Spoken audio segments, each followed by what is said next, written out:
शांताकारं भुजंगशयनं पद्मनाभं सुरेशं विश्वाधारं गगनसदृशं मेघवर्णं शुभांगं लक्ष्मीकान्तं कमलनयनं योगिभिध्यानगम्यं वंदे विष्णु भवभयहरं सर्वलोकैकनाथं।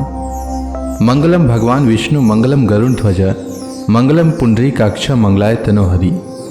ओम नमो भगवते वासुदेवाय। कार्तिक पूर्णिमा के दिन व्रत रखना बहुत ही शुभ माना जाता है। कार्तिक पूर्णिमा को देव दीपावली या त्रिपुरी पूर्णिमा के नाम से भी जाना जाता है।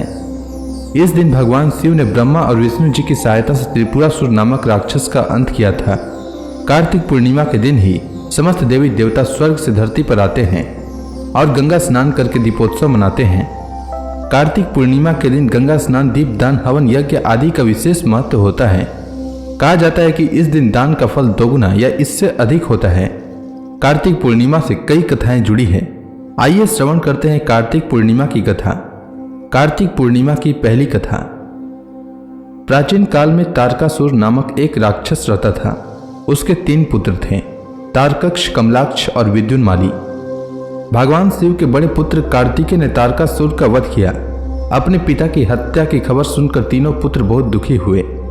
तीनों ने मिलकर ब्रह्मा जी से वरदान मांगने के लिए घोर तपस्या की। ब्रह्मा जी तीनों की तपस्या से प्रसन्न हुए और बोले कि मांगो, क्या वरदान मांगना चाहते हो। तीनों ने ब्रह्मा जी से अमर होने का वरदान मांगा, लेकिन ब्रह्मा जी ने उन्हें इसके अलावा कोई दूसरा वरदान मांगने को कहा।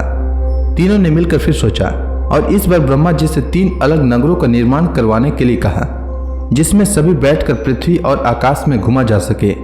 1000 साल बाद जब हम मिलें और हम तीनों के नगर मिलकर एक हो जाए और जो देवता तीनों नगरों को एक ही बाण से नष्ट करने की क्षमता रखता हो, वही हमारी मृत्यु का कारण हो। ब्रह्मा जी ने उन्हें ये वरदान दे दिया। तीनों वरदान पाकर बहुत खुश हुए। ब्रह्मा जी के कहने पर मैदानों ने उनके लिए 3 नगरों का निर्माण किया। तारकक्ष के लिए सोने का, कमला के लिए चांदी का और विद्युन्माली के लिए लोहे का नगर बनाया गया। तीनों ने मिलकर तीनों लोकों पर अपना अधिकार जमा लिया। इंद्र देवता इन तीनों राक्षसों से भयभीत होकर भगवान शिव के शरण में चले गए। इंद्र की बात सुनकर भगवान शिव ने इन दानों का नाश करने के लिए एक दिव्य रथ का निर्माण किया। इस दिव्य रथ की हर एक चीज देवताओं से बनी थी। चंद्रमा और सूर्य से पहिए बने, इंद्र, वरुण, यम और कुबेर रथ के चाल घोड़े बने, हिमालय धनुष बने और शेषनाग प्रत्यंचा बने। भगवान शिव खुद बाण बने और बाण की नोक बने अग्निदेव। इस दिव्य रथ पर खुद भगवान शिव सवार हुए। भगवानों से बने इस रथ और तीनों भाइयों के बीच भयंकर युद्ध हुआ। जैसे ही ये तीनों नगर एक सिद्ध में आए, भगवान शिव ने बाण छोड़े और तीनों का नाश कर दिया।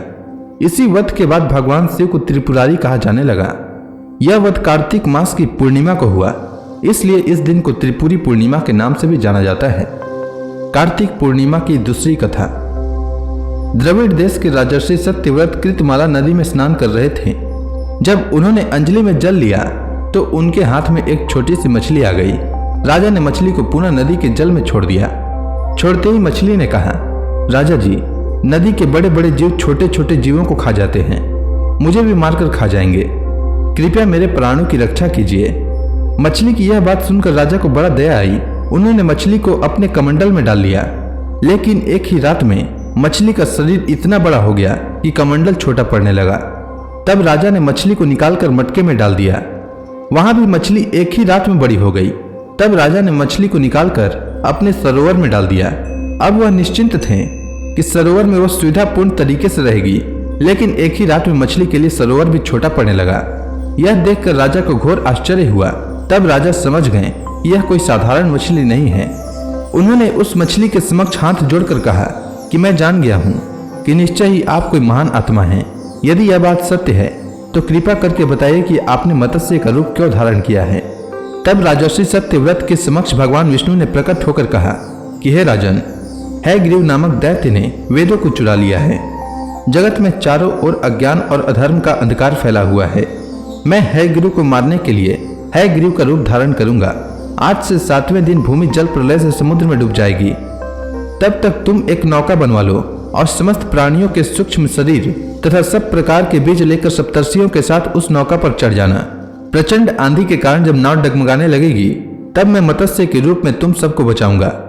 तुम लोग उस नाव को मेरे सिंग से बांध देना। तब प्रलय के अंत तक मैं तुम्हारी नाव खींचता रहूंगा। उस समय भगवान मत्स्य ने नौका को हिमालय की चोटी से बांध दिया। उस चोटी को नौका बंद कहा जाता है।